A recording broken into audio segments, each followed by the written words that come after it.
What's up, everybody? Brian Wagner, Senior Editor of Dragzine here at National Trail Raceway, and finally, Project Number Cruncher is ready to hit the track. And I use that term very loosely. We are literally trying to just get this car figured out, see what it's going to do, everything brand new. Scott Cordell is going to be working on the tune today. That's going to be the big thing, is just getting the car kind of dialed in, make sure it's going to be happy, and then start chipping away and get my license. I've never driven a full-on race car before, so that's going to be interesting in amongst itself. Going to take it slow, learn the car, make sure everything's where it needs to be and does what it needs to do, nothing falling off since it is a totally brand new build. Going to be very interesting. I'm not going to say I'm nervous, I'm excited to finally have the car on the track after everything we've dealt with. A little update was, the big delay we had was getting into a chassis shop to get the car fixed because it had an 850 cert tag on it. However, when I went to get the car renewed, come to find out that there were multiple welds that were not completed that were important to have completed, and welds that were bad, all kinds of issues. Lee Plinko at PMS Motorsports hooked me up with getting the car fixed. He corrected 30 some welds on the chassis overall. Kind of crazy, but it's all good, it's all legal. We got through tech, everything's happy. Got all the new safety gear. Going to be interesting, sweating profusely inside the car wearing that Impact SFI 20 suit, but fire's a hell of a lot hotter, so I'm not going to complain about that. But I'm excited to see what the SamTech Dart 427 is going to do. Got FuelTech on board, got some really cool stuff. We're going to eventually do a FuelTech to learn more about bracket racing, but for now I'm going to finish prepping the car. Scott's on his way here, and we'll start making some laps and see what it does. What's up, everybody? So as you can see, I'm back here at the shop. Didn't do any more updates at the track. The reason being was, well, it was a learning experience and things got kind of dicey, so I really didn't have time to shoot any videos while we were at the track because we were trying to solve issues so we could try to make some more hits. Learned a lot about the car.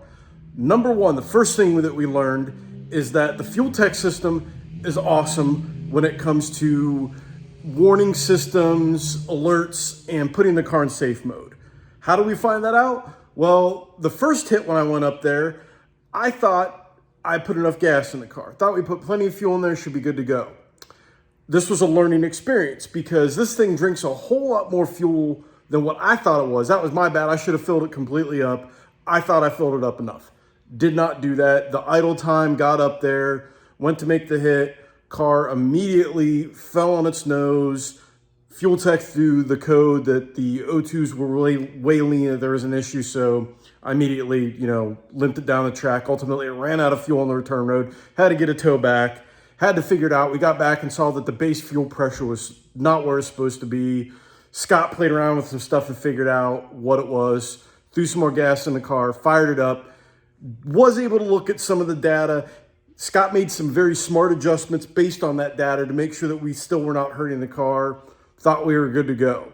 So I went up for the next hit, and again, the FuelTech did its job, and the O2 cuts we thought were where they needed to be weren't once again, and didn't bump them up enough. The reason for that is on the header, the American Racing headers that we have on the car, the O2 sensors are pretty far back.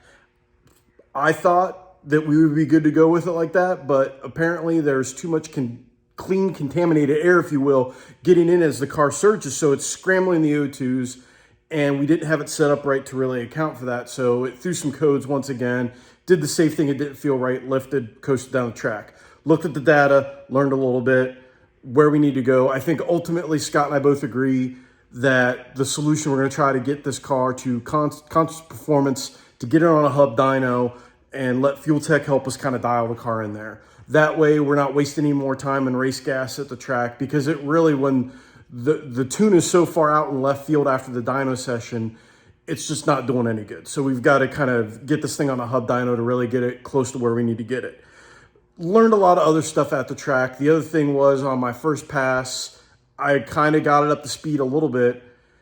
This thing has death wobble on the front end really bad. Scott noticed it as well as I was kind of pulling forward. He thought the alignment was off when I was kind of coasting down the track. I noticed the steering felt off. So yet another thing we're gonna have to fix on this car from the previous owners, that alignment's not gonna go. If I would have actually been able to make somewhat of a hit at speed, it would have been bad because I could just feel the thing. It was literally doing that as it was going down the track. So that was no bueno. So we got to get that issue fixed.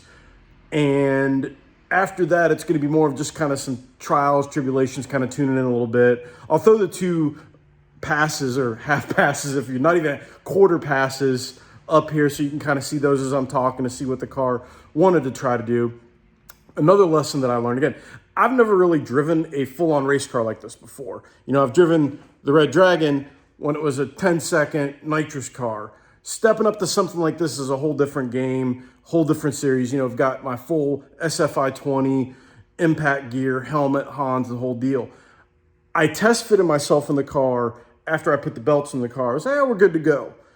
Got up in the lanes and I had the full suit on and the belts were relatively close, but it was still a little snug. Had to mess with that. You know, getting the Hans and everything on the car wasn't an issue. But the lesson to be learned there is when you have a new build, you have new safety gear, take the extra time to test fit yourself at home. Like I was lucky that I fit in the car, everything fits as it should, but it could have been different. So that would have potentially been an issue, but got in the car, got everything set up, felt right. But that's something that maybe some people don't think of. It's little details like that. So the plan now, once again, is to get on the hub dyno, get the car dialed in a little bit more, get the front end alignment issue solved, really then get out there and try to get after it and, you know, start running some times with the car. But otherwise, you know, the FTI transmission shifted great, no issues there. We got the trans brake set up. You know, the engine itself, everybody driving through the pits, you know, saw the project cars like, man, it sounds awesome. I'm like, yeah, it sounds rough and tumble, but she ain't running quite right yet. So at least, you know, we're getting the cool points there for it sounding good. And, you know, people came up, were asking questions, said that they'd seen the build online. So that was pretty cool to see and interact with some of the readers at the track. Hopefully here soon we'll be able to get after it a little bit more. But until then, tune in to dragzine.com. We'll have more content coming out soon. And God willing and the creek don't rise. I think the first big event that I'm really going to be able to open the car up will be at LS Fest. That's going to be the bigger, safe goal to make sure we have everything done. Try to get out some more locally. Then I'll put up online when I've got the car out where I've got to have people want to come check it out. But until then, may your wind lights be bright and your reaction times crisp. See you at the track.